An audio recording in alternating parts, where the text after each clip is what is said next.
At natapos na ang semifinal ng laban. At ang susunod na ay ang hinihintay ng lahat, ang laban ni Makunochi at Karasawa. Oh, magsisimula na ang main event ng laban. Dito talaga ang hinihintay ko. Bilisan mo, bilis. Magsisimula na. Totoo ba? Pero hindi pa ako nakakagamit ng toilet. Sabi nga ng isang tao na nagmamadali na sila makahanap ng pwesto nila. Habang sa loob ng CR ay naroon Lakinmura, Nitagaki at Aoki. Mukhang sumama ang tiyan nila dahil sa tinain nilang pasalubong ni Takamura. Magsisimula na, wika ni Kimura. Kahit nasabihin nyo yan, dahil ito sa dala na pasalubong ni Takamura. Sabi naman ni Aoki na sobrang sakit ng tiyan nila. Taing Takamurang yan. Papatayin ko siya, sabi nga nila. Ang laban ni Senpai. At habang naglalabas ang tatlo ng sama ng loob, nasa gitna na ng ring ang announcer para ipakilala ang maglalaban sa main event. Punong-puno na ng mga tao. Ang tatlong yun, date na sila. Magsisimula ng laban. Wala pa sila, sabi ni Takamura. At nagsalita na ang announcer. Ang Japanese featherweight match ay magsisimula na. At ang challenger na si Karasawa ay nasa likod na ng pinto. At hinihintay na lang nilang tawagin sila. Sige, tayo na. Kukunin natin ang belt kay Makunochi, sigaw nilang lahat. At tinawag na ang challenger na si Karasawa para sa blue corner. Sabay bukas nila ng pinto.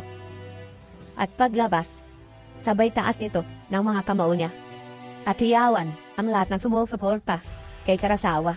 At may isang sumigaw na, Kodu, Karasawa, pupunta ako dito para mapanood ang pagkuha mo ng belt kay Makunochi. Manalo ka, sigaw nila. At narinig naman sila ni Karasawa. Habang nasa hagdanan na ng ring ay huminto muna si Karasawa para magdasal. At matapos ay umakyat na rito sa ring. Pag-akyat ay tumingin agad dito sa itaas ng Korakuen Hall. Sa nandalaki ang mga ilaw nito. At habang nakatingala, nakakamangha talaga. Kahit alam ko na itong Korakuen Hall ng gusto. Kakaiba pa rin pala kapag nandito ka na. Ibang-iba pala dito. Ganito pala ang title match, sabi nga ni Karasawa. Huwag ka magpapadala, sabi agad ni Sanada kay Karasawa. Napakahusay nito. Hindi naman siguro patas sa mga fans. Kung hindi ko i-enjoy, etong nagaganap ngayon, sabi nga ni Karasawa na handang-handa na. At tinawag na rin ng announcer ang champion. Dingon agad ang mga tao at sabay hiyawan nito. At eto na nga ang champion, nating si Ippo Makunochi. At dala-dala ni Coach Kamugawa ang belt at sabay pinakikilala ang champion habang papunta na rin dito sa ring. Habang mabagal na paakyat si Ippo sa ring. Huwag mo na siyang panoorin. May oras pa bago magsimula ang laban. At tinuturuan nga ni Sanada si Karasawa para sa gagawin nito. Mas marami kang nalalaman kumpara sa atin. Kaya pakiusap, tignan mo ako, sabi ni Karasawa. Yung sinabi mo noong nakaraan kay Makunochi tungkol sa may kulang sa kanya na yung mismo na to. Ano sa tingin mo si Makunochi? Tanong ni Karasawa. Sige, sabay tingin ni Sanada kay Ippo. At sa kabilang banda, nakaabot ng tatlo para makapanood ng laban. Nasa ring na si Ippo.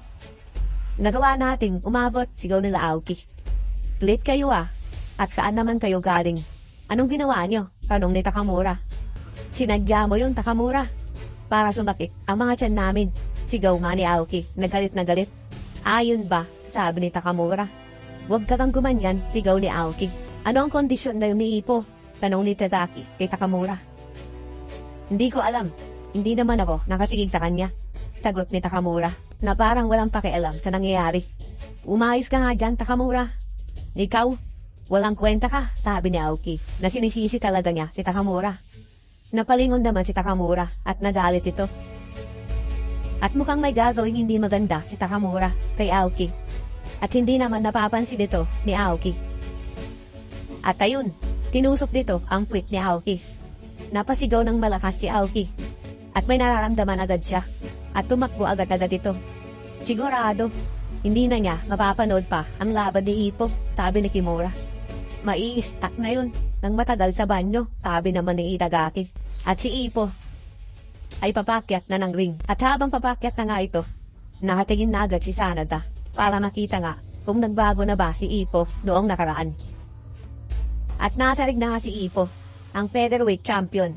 At tulad ng dati, ay umuyo ko agad ito bago magsimula ang laban. Pagbigay ng respeto sa mga tao. At nakita nga ni Sanada ang bagong itsura ni Ipo. Karasawa, bukang minamalas tayo. Sayang, dahil buong-buo na siya ngayon. Pagkagulat nga ni Sanada, ganyan talaga ang gusto kong mangyari, sabi naman ni Karasawa. At magsisimula na nga ang laban. At nasa loob na ang dalawang magtutunggali.